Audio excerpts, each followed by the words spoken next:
सुबह सुबह आप तमाम दर्शकों का बहुत बहुत स्वागत है। खबरें विथ न्यूज हार्ट देख रहे हैं आप। मैं हूं सागर और मेरे साथ मौजूद हैं न्यूज हार्ट के managing editor Ajay Kumar Mishra sir. बहुत बहुत स्वागत है सर आपका। धन्यवाद सागर जी।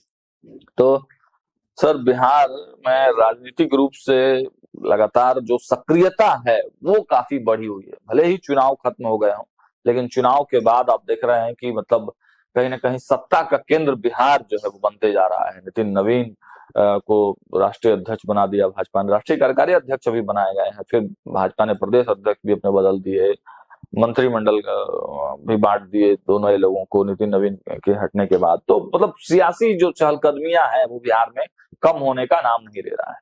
लेकिन एक विवाद जो है वो भी साथ साथ चल रहा है, और वो विवाद एनडीए में ही है। वो विवाद उपेंद्र कुशवाहा की पार्टी और चिराग पासवान की पार्टी में था। आपने देखा कि चिराग पासवान के पार्टी के एक वरिष्ठ नेता को उपेंद्र कुशवाहा तोड़ लेते हैं और शामिल करा लेते हैं। लेकिन उपेंद्र कुशवाहा यही नहीं रुके। अब चिराग के बाद जीतन राम मांझी के भी सैकड़ों कार्यकर्ताओं को उन्होंने अपने पार्टी में शामिल करा लिया है। तो ये उठा पटक आखिर क्यों हो रहा है, सीधे शर्त समझने का प्रयास करते हैं। सर, आखिर उपेंद्र कुशवाहा को हुआ क्या है? अपनी जो जब से वो बेटा को अपने मंत्री बनाए हैं तब से बयान भी खूब दे रहे हैं। अपनी जो कमेटी थी उनकी बिहार प्रदेश के आरएलएम की, राष्ट्रीय लोक मोर्चा की, उस कमेटी को भी भंग कर दिया। उसमें से कई लोग जो है इस्तीफा भी दे दिया। और अब लगातार दूसरे दल के और अपने ही एनडीए घटक दल के जो लोग हैं उनको तोड़ रहे हैं। आखिर क्या हो गया उपेंद्र कुशवाहा? देखिए, उपेंद्र कुशवाहा अपनी पार्टी को मजबूत करने पर लगे हुए है ना। उनका अभियान है दूसरे की पार्टी को तोड़ के कि पार्टी को मजबूत किया जाए। हम्म तो इसके लिए वह जो है तोड़ फोड़ की रणनीति अपनाए अपना हुए। रहे हैं। पहले उन्होंने चिराग पासवान की पार्टी को तोड़ा। एक वाजपेयी, कद्दावर, जैसे कद्दावर नेता प्रवक्ता थे राष्ट्रीय, उनको शामिल करा लिया, कई और नेताओं को शामिल करा लिया, है ना। तो उसको लेकर अब चिराग पासवान की पार्टी में असंतोष था, लेकिन कोई बहुत बड़ी प्रतिक्रिया चिराग पासवान की नहीं आई। हम लोगों ने सर, हम तो गए थे, कई लोगों से बात भी किए, लेकिन उन्होंने कहा, साफ प्रतिक्रिया देने से मना कर दिया इस मुद्दे पर। बता तो रहा है, कोई प्रतिक्रिया नहीं आई।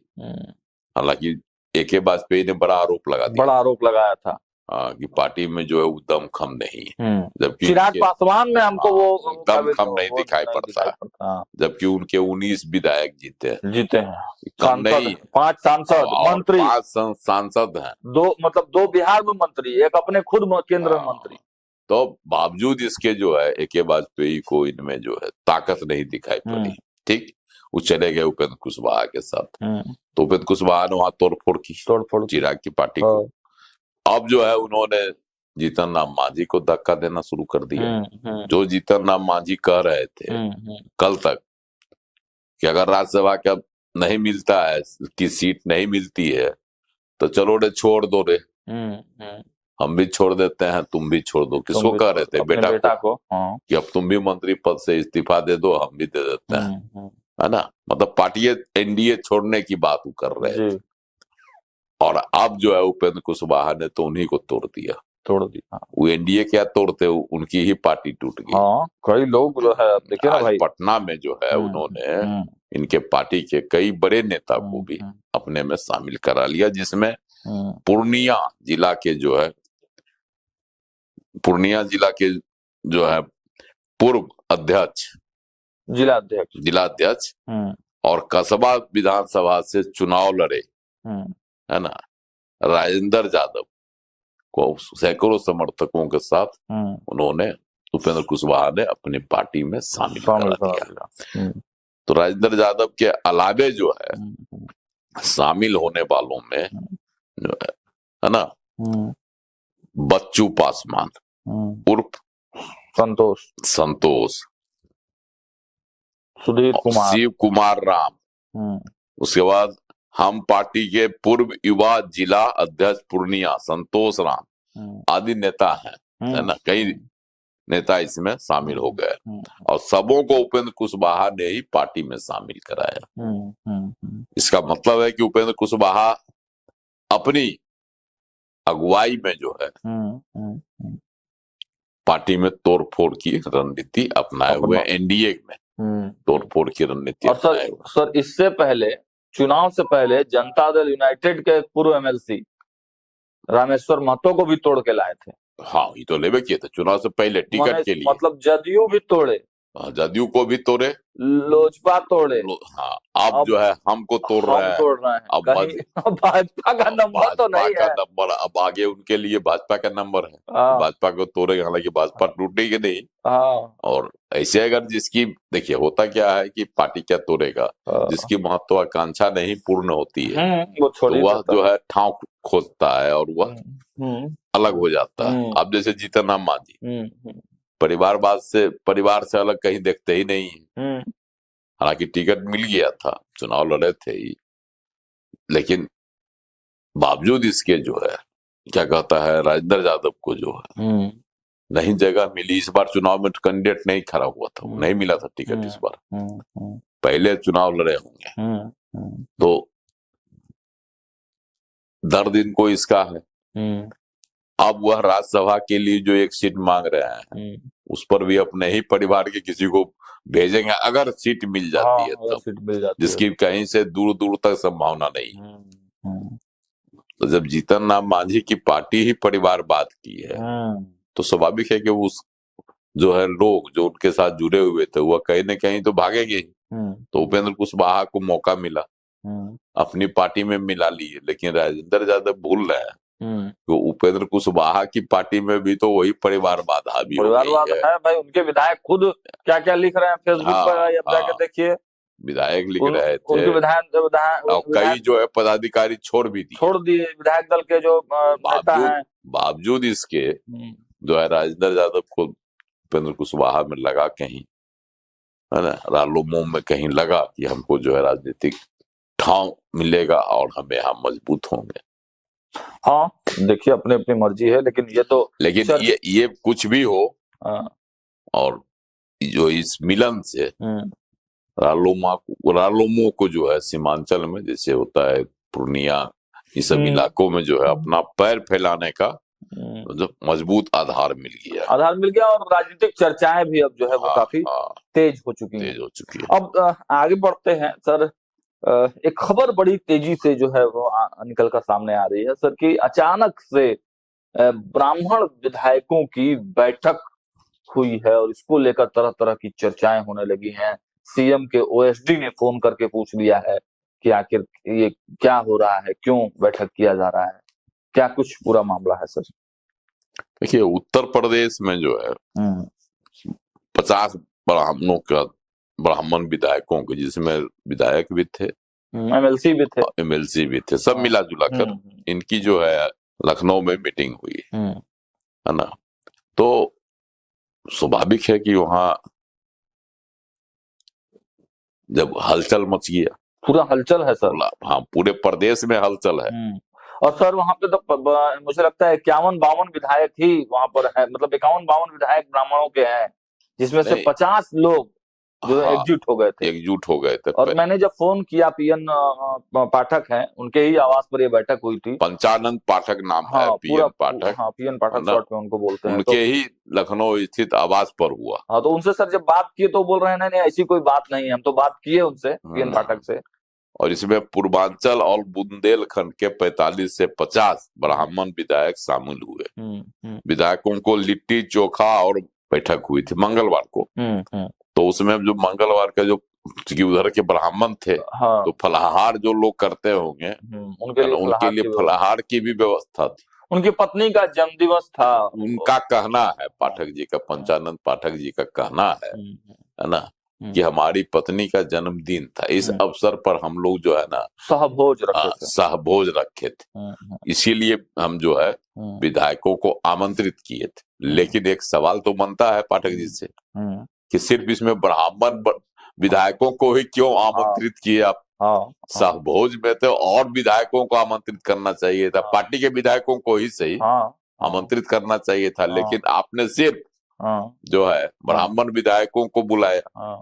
तो कहीं न कहीं जो है यह एक शक्ति प्रदर्शन तो है, सरकार पर दबाव डालने की कोशिश तो है, बिल्कुल है ना। बिल्कुल है। और इतना ही नहीं, इधर जो जब से आपको आ गया, क्या कहता,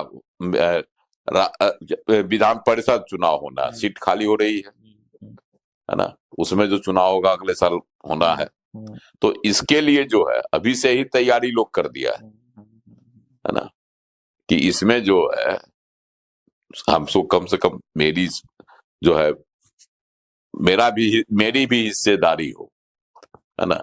कहा जा रहा है कि सर भाजपा ने उत्तर प्रदेश में जो पंकज चौधरी को प्रदेश अध्यक्ष बनाया है, तो सर एक जो चर्चा निकलकर सामने आ रही है कि जो ब्राह्मण अध्यक्ष नहीं बना है भाजपा का उत्तर प्रदेश में, इसको लेकर नाराजगी है। एक सुनील भराला नाम के ब्राह्मण नेता थे, वो नामांकन भरना चाहते थे लेकिन उनको भरने नहीं दिया गया। इस बात को लेकर भी मंथन हुआ है। देखिए, कुर्मी वोटर्स उत्तर प्रदेश में बड़ा ही प्रभावी है, मानना पड़ेगा, हाँ, है ना। और लोकसभा चुनाव में कुर्मी वोटर्स जो है नाराज हो गए थे, वह अखिलेश यादव के साथ चले गए थे, हाँ। उनकी पार्टी के साथ, तो भाजपा को कितना भारी घाटा उठाना पड़ा बहुत। और इधर ब्राह्मण विधायकों की जो बैठक हुई, उससे पहले कुर्मी विधायकों की भी बैठक हुई थी, हाँ, कुर्मी विधायकों की बैठक, उससे पहले राजपूतों की भी बैठक हुई थी, उसके पहले राजपूतों की भी बैठक हुई थी। तो कुर्मी विधायकों की जो बैठक हुई थी, है ना, उसमें भी कुछ सवाल उठे थे।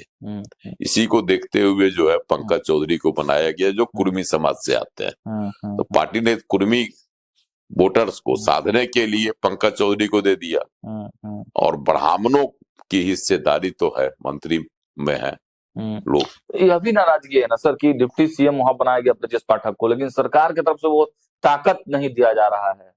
देखिए, ब्रजेश पाठक बहुत लंबे समय से हैं, और ताकत की जहां तक सवाल है, तो ब्रजेश पाठक के पास भी वही शक्ति है जो शक्ति दूसरे उप मुख्यमंत्री है ना। क्या कहता है, अरे मौर्य जो है, क्या केशव प्रसाद मौर्य, उनके पास भी है, तो दोनों को शक्ति तो लगभग बराबर है। लेकिन चूंकि केशव प्रसाद मौर्य कुशवाहा समाज से आते हैं, तो कहीं न कहीं उनकी अहमियत थोड़ा सा 20 है ब्रजेश पाठक से, यह भी सही।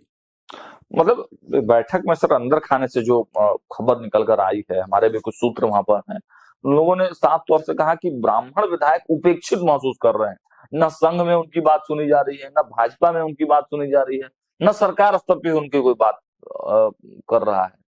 तो इसको लेकर जो है ना, वो उन लोगों में थोड़ा नाराजगी है कि आखिर हम लोग जाए तो किसके पास जाए।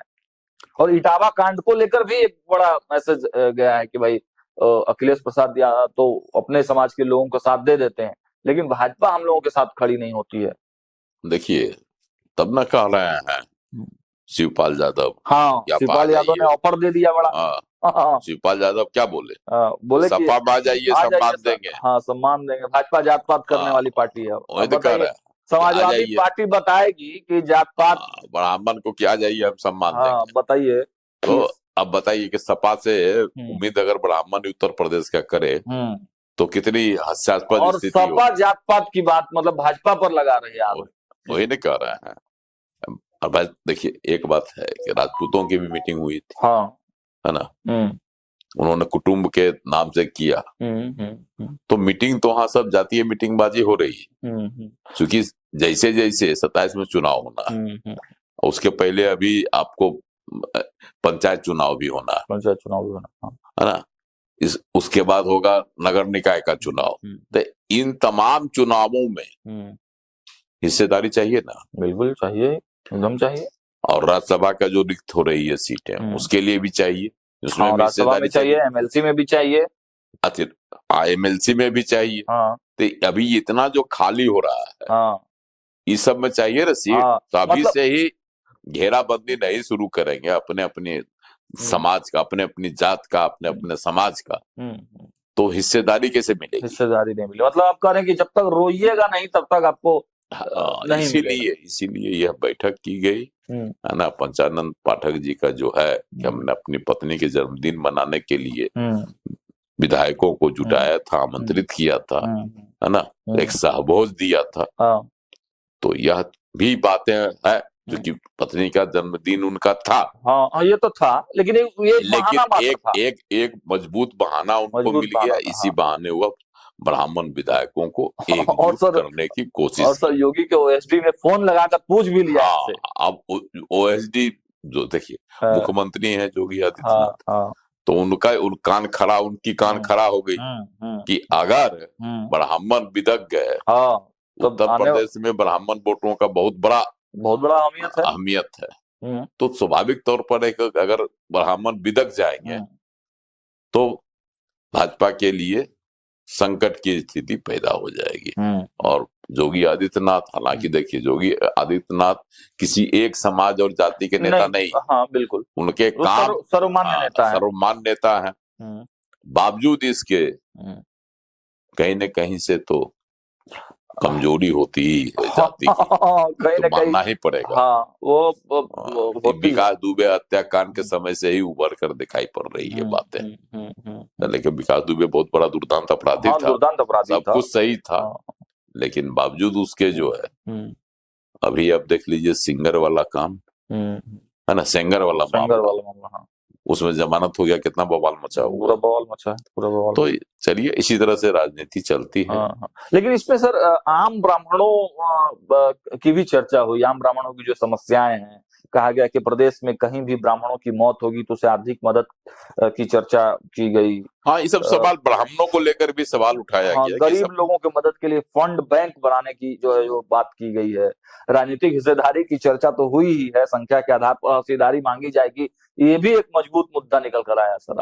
आपने जो बताया ये भी, तो ये एजेंडे में था उन लोगों के कि राजनीतिक भागीदारी जो है वो मांगी जाएगी और ब्राह्मणों का एक बड़ा चेहरा बने, इसे लेकर भी चर्चा हुई कि एक बड़ा चेहरा, सर्वमान्य चेहरा बने। इसके बाद लखनऊ, भदोही, गोंडा और बहराइच के प्रयागपुर की घटना का भी जिक्र हुआ। देखिए समस्या तो है ब्राह्मणों के साथ वहां, लेकिन ब्राह्मण जो वर्चस्व चाह रहे हैं कि राजनीति पर मेरा वर्चस्व हो, है ना, जब कभी कांग्रेस के जमाने में हुआ करता था, वह वर्चस्व कायम करने के लिए ब्राह्मणों को भी संघर्ष करना पड़ेगा। सर 30 जिलों में महत्वपूर्ण भूमिका है उत्तर प्रदेश के। ब्राह्मण 30 जिलों में तो है ही है, मतलब महत्वपूर्ण भूमिका है। और मतलब औसतन अगर मान ले तो औसतन विधानसभा को माने तो 150 विधानसभा को वो लोग 150 विधानसभा क्षेत्रों में ब्राह्मण वोट प्रभावित कर सकते हैं और करते हैं। हाँ, यह भी है सही, यह भी सब सत्य है, क्योंकि उत्तर प्रदेश में ब्राह्मणों की सियासी ताकत को जो है नजरअंदाज नहीं किया जा सकता। और देखिए बड़े बड़े चेहरे उस मीटिंग में शामिल थे। मिर्जापुर विधायक रत्नाकर मिश्र, एमएलसी उमेश द्विवेदी, सीएम योगी के पूर्व मीडिया सलाहकार और पत्रकार से विधायक बने डॉक्टर सुलभ मणि त्रिपाठी। उसके बाद सर और बहुत सारे पीएम नरेंद्र मोदी के प्रधान सचिव रहे नृपेंद्र मिश्रा के बेटे और एमएलसी साकेत मिश्रा भी बैठक में शामिल थे। कई लोग थे, महत्वपूर्ण तमाम विधायक जब थे, ब्राह्मण के चेहरे बड़े बड़े तो तमाम थे, इसमें तो जुटे हुए थे। तो इसको लेकर मतलब सियासत जो है अभी और चलेगी, है ना सर? अभी सियासत गर्म रहेगी। पता है ना चुनाव, कितने चुनाव हैं, उन चुनावों में हिस्सेदारी को लेकर अब बात, उसके वो चुनाव संपन्न होते होते आ जाएगा विधानसभा चुनाव, तो फिर विधानसभा चुनाव में भी तो चाहिए। तो कहीं पीएन पाठक कोई मुश्किल में तो नहीं फंसेंगे? मुश्किल में क्या फंसेंगे, क्योंकि संज्ञान लिया गया है सीएम के तरफ। देखिए सीएम के तरफ से संज्ञान लिया गया, तो विधायक को थोड़े हटा देंगे वो। ऐसा नहीं है। अच्छा एक सवाल इसमें अंतिम है कि ब्रजेश पाठक जो एक सर्वमान्य ब्राह्मणों के चेहरा माने जाते हैं, वो इस मीटिंग में नहीं दिखाई दिए। देखिए ब्रजेश पाठक जो है वह मंत्री है, उप मुख्यमंत्री है, तो इसलिए वह जो है अपने आप को अलग करके रखे, चेहरा अलग रहा, लेकिन कहीं न कहीं जो बातें छटकर आ रही कि समर्थन का था। चलिए, तो देखिए उत्तर प्रदेश से लेकर बिहार तक की खबरों से हमने आपको अपडेट किया। और राजनीति, चुनाव भले ही खत्म हो जाएगा लेकिन राजनीति कभी खत्म नहीं होगी। तो राजनीतिक चहल पहल और अंदर खाने की खबरें आप तक पहुंचाते रहेंगे। देखते रहिए न्यूज़ 8। बहुत बहुत धन्यवाद।